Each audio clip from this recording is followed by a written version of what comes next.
and thanks for watching BSGcast. He's Matt, I'm Nat, and let's get started.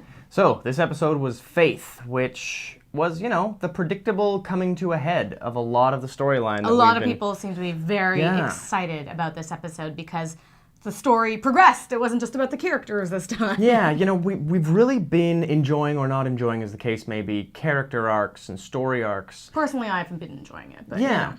And so this was the point where plot points are actually starting to get connected. So it's interesting that the base star was actually the comet. Yeah. And not the trinary stars that Matt had initially thought, like at the beginning of the season. I was expecting 3 to be 3, but in this case, instead of being that or the ship of lights, the comet was the base star. Now, there was some talk about that on the boards, but now it's resolved, and we have to find beings of light elsewhere, I suppose. And I guess this brings us to an interesting point of the next big plot point being unboxing Xena. Yeah, it seems like that's the next dot to connect now, which is cool. Now, on the boards, there was also talk that the effects were not up to par in this episode. Well, I guess the CG organics are never as easy to do with the base star.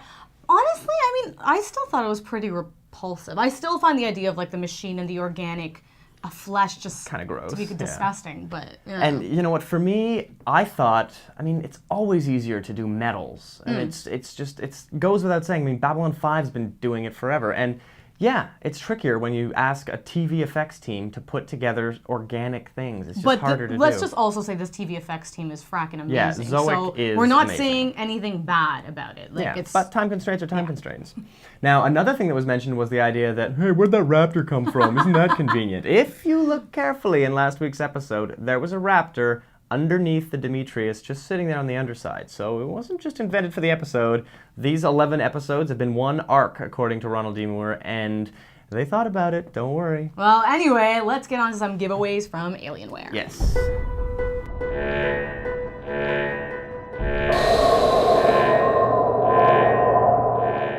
So, we thought that the best comment on the boards last week was Tootie! Yes, Yay! Tootie. Now, you gave us something very interesting. Instead of just saying the name of who the final Cylon might be, she really sat down and thought about the dramatic potential, the ramifications the repercussions that the character would bring upon himself and everyone else in the storyline, which is quite interesting. Yeah, it was a bit more of just, oh, what if it's Gata? Oh, what if it's D? It was more of a top-down view of it, which is really cool. So, let's take this character and see how it would affect everyone else in the story and themselves. Yeah, what's the worst possible. Yeah, or the idea of if the final Cylon does this, who should do that? And it was very cool that way. So, Tootie, you now win a t-shirt, which is super awesome. Well, I'm wearing it, so.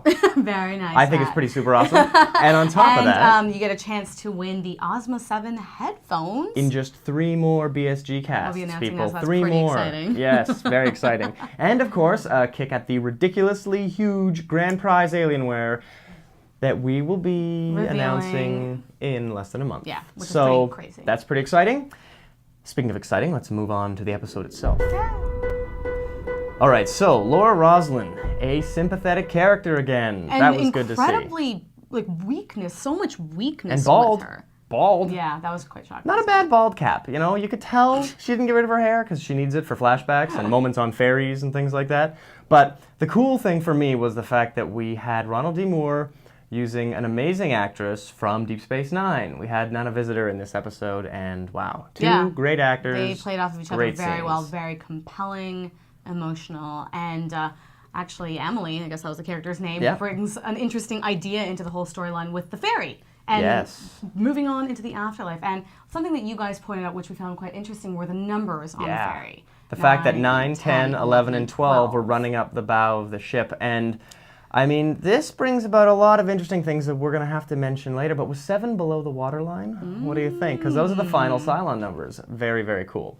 And Baltar had an amazing presence in this episode. He was just this disembodied, brilliant, quiet voice. And man, he was eerie and cool and just zen. It was very, very neat to hear him. Obviously, Matt loved it. Yeah. If you don't get to see Baltar, at least you can hear him. So but the most interesting part about it is that Roslin seems to be taking him pretty seriously. Yeah. So, before, she just scoffed at everything he said and thought he was just insane and just serving his own purposes, which he very well still may be. But she seems to be believing. And it's a far cry from throwing down the gauntlet like she did the other day when they were in the cell together. Yeah. It was really cool to see. Really interesting. And it led to a great final scene with Adama. That was great. And where Adama's just sort of going through, moving on and dealing with loss, and it was really cool. And that moment where it just felt like the resolution of the fight that they had back in 6 of 1, where it was, Bill, I'm still here. And I'm going to take us to Earth. And it was just that nice heart-to-heart. It was a good way to end the episode after guns pointed at each other in the previous episode. Sure. So, very nice. So, going on to the hybrid and some of the obscure things she said. Missing 3 will show you the 5 that have come from the home of the 13th. So, that's to say that 7, 9, 10, 11, and 12 are from Earth? Earth, or... Now... what if their home isn't Earth? What if they're all from Kobol? From Kobol, exactly. So now, that being the idea that, everyone's from Kobol and we're playing one way or the other, the home of the 13th is also Kobol, far enough back. So it's kind of hard to say what that means. And now there's a lot of talk about, the Harbinger of Death, the Harbinger of Death. Did anyone else notice how much Six and Cavil and all of these characters... seem to dislike resurrecting. Yeah. Right? I mean, the 6, the random 6 that died, the one that talking about how painful Faraday. It was to see herself die exactly, like that. See herself die, and she can't get the thought of Faraday out of her head. She's haunted by it. She dreams about it. So the Harbinger of Death, alive, yeah. If from a Cylon's point of view, if dying means you go to God, then perhaps Starbuck is going to be bringing death to Cylons, is going to be bringing as in about stopping resurrection, letting the ability them to have a heavenly live and afterlife. die like a human. Yeah, that would be the kind of thing that would, be a boon. That would be something that would be great for the Cylons to experience a human soulful death instead of just resurrecting. Which is an interesting idea. Now, the other thing she said was the children of the one reborn will find their own country.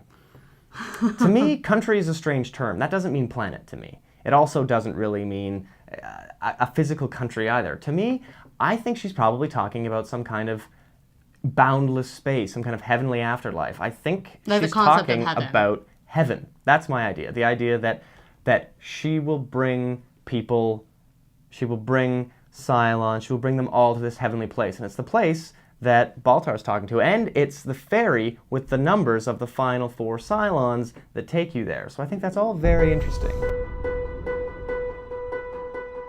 Guess What's Coming to Dinner is the name of this episode. I don't know if that harkens back to a Chekhov comment or not, but it's very cool.